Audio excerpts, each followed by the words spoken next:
Welcome back to this week's episode of the Relationship Show with Diane Valiquette, your divorce recovery coach. Today, we're going to be talking about triggers, being triggered especially by our ex, and how we can learn some tools that Diane's going to be giving us so that we won't be reactionary and actually being triggered, that we can just interact at a different level. So welcome, Diane, and thanks for joining us today.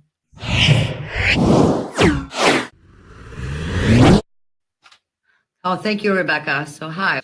Today I'm going to show you guys a little trick on how to try not to, or to recognize our triggers and recognize also what position that we go into when we're triggered. So I think last week or the week before, we really stressed on, the victim, the villain, the hero. And we use these roles and we stay in these roles, and it's really attached to a feeling, a thought, and then the feeling, the thought that throws you into the victim, the villain, and the hero. And then, because I call that, it throws you into a position. And so I want you guys to start to recognize, what position do I go into when I'm triggered?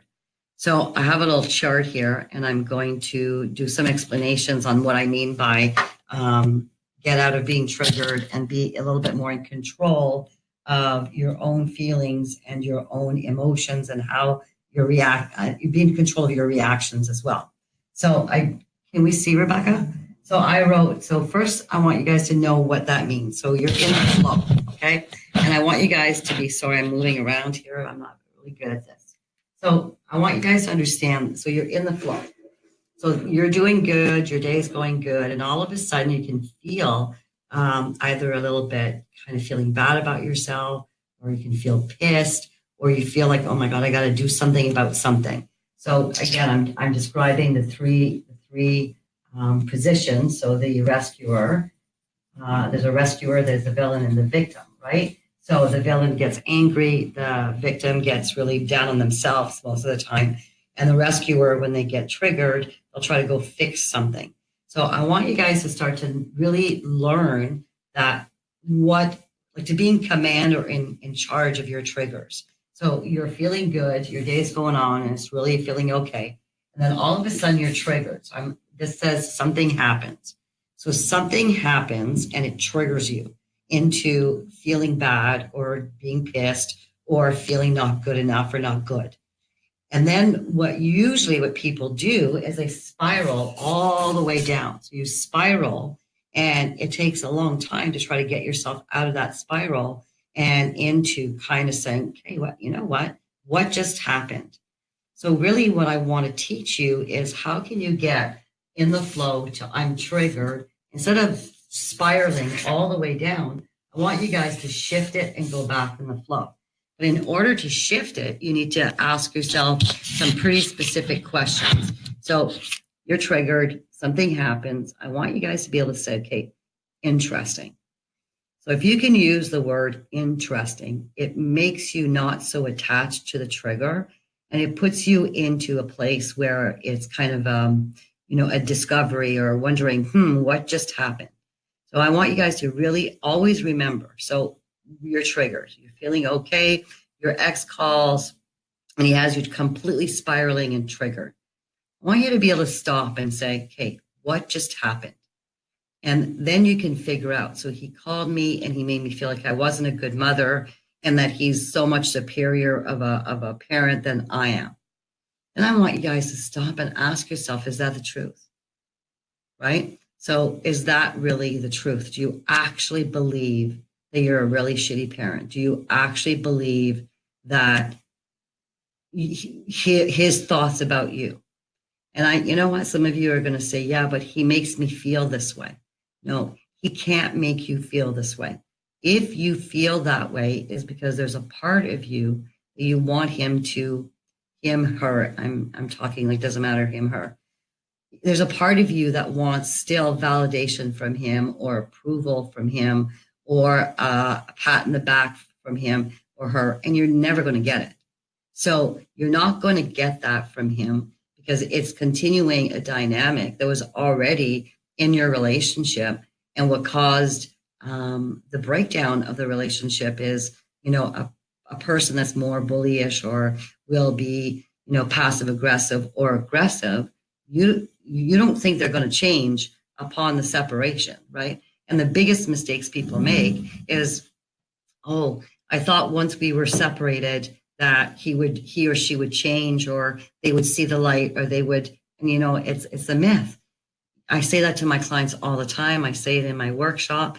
You know what? Who she was or who he was is going to continue being that in your separation. Like, you're expecting a miracle to happen, and that's not going to happen. And so I'm just going to recap a bit. So you're in the flow.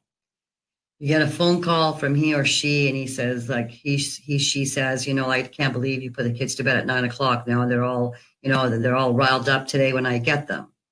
And you automatically get triggered. So you automatically either feel bad and feel that you made a mistake and you're not a good parent, or you immediately say, yeah, I know, I'm really sorry. It's because this happened. And because, so you're rescuing, and trying to explain the reasons why.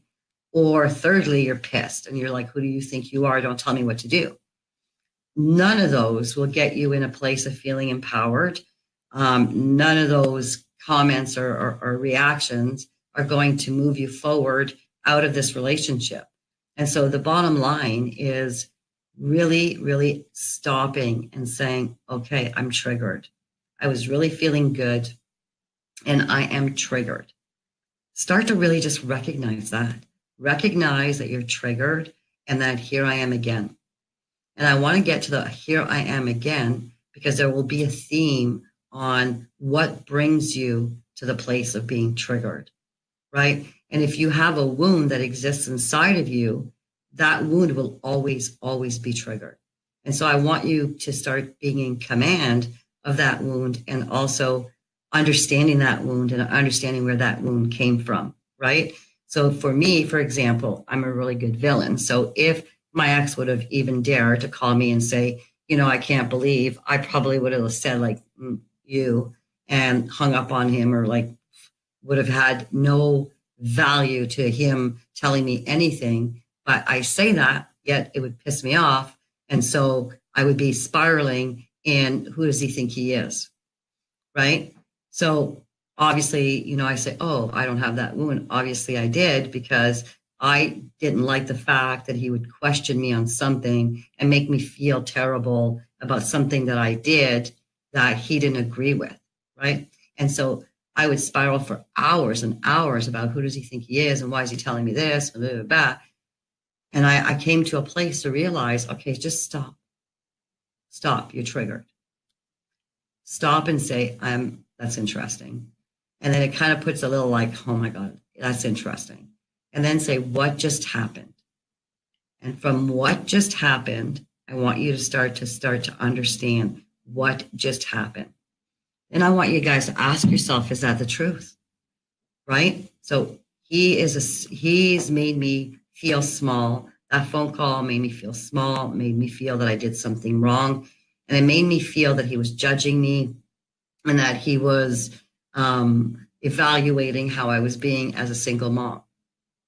Right? And you know what? If I gave power to that, so the hour that I was spiraling and pissed and, thinking in my head, well, I'm going to tell him this and I'm going to tell him that. If I would have just stopped and said, interesting. So he wants me to feel bad about myself because it makes him feel better about himself. Then that's the truth. Is that the truth? Yeah, that's the truth. That's actually what's going on. Then there's no power to it. There's no power to what he's saying to me. There's no power to how he's projecting on me, because I'm not buying into it. Right? So if you don't buy into it, then you're changing the actual dance in the relationship. Because as I said before, a lot of people ending relationships don't end the dance. And if you don't end the dance, it's going to continue on for like 5, 6, 10 years. And so for me, I had to get to a place of indifference. So whenever he projected on me or made me or tried to make me feel bad or question me, rather than getting upset and defensive and, angry, what I used to do is like, that's interesting. And then he didn't know what to do anymore, because I wasn't buying in to what he was used to me buying into. So, Rebecca, can you kind of just do a nice little recap on what you're understanding from what I just said?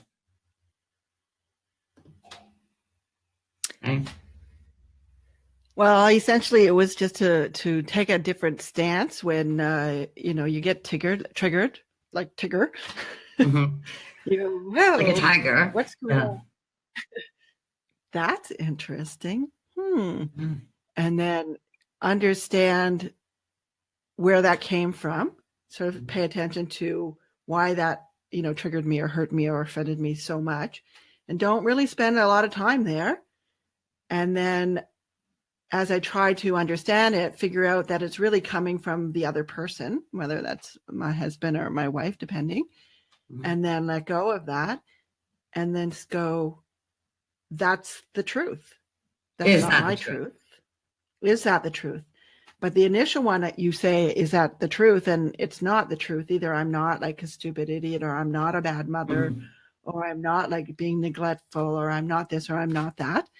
And understand that it's coming from maybe a place of pain on the other person, or just this dynamic that we played for 5 or 10 or 20 years.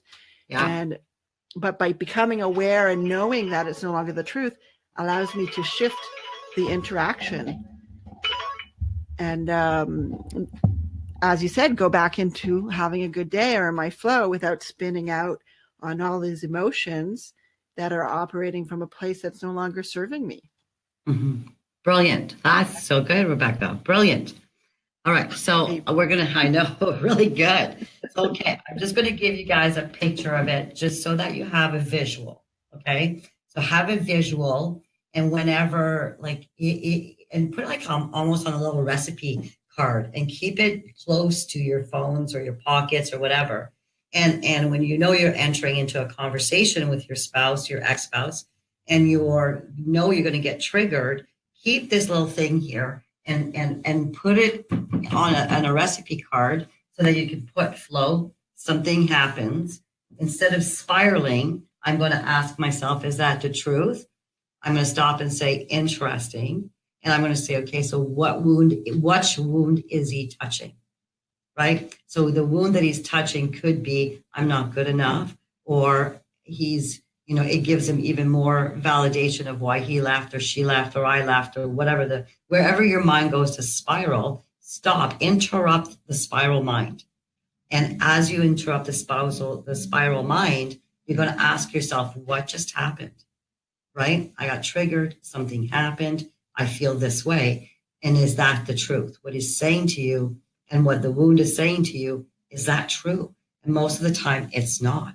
And so if you can stop, shift, and go back into the flow, then at least you're starting to take command of being triggered and taking command of your feelings. And the only way that we can heal our feelings is to know what they are and to know how they show up and how they hurt us. And so by knowing that, you are now starting the road of, I'm going to call it recovery, into being able to just be parents without having the relationship caught up in the whole parenting thing as well. Right? So I think we're kind of out of time.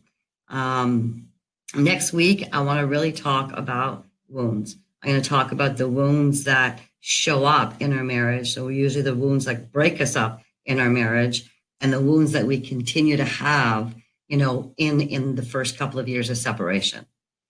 So that's going to be the show next week, is understanding some of our wounds and where they come from.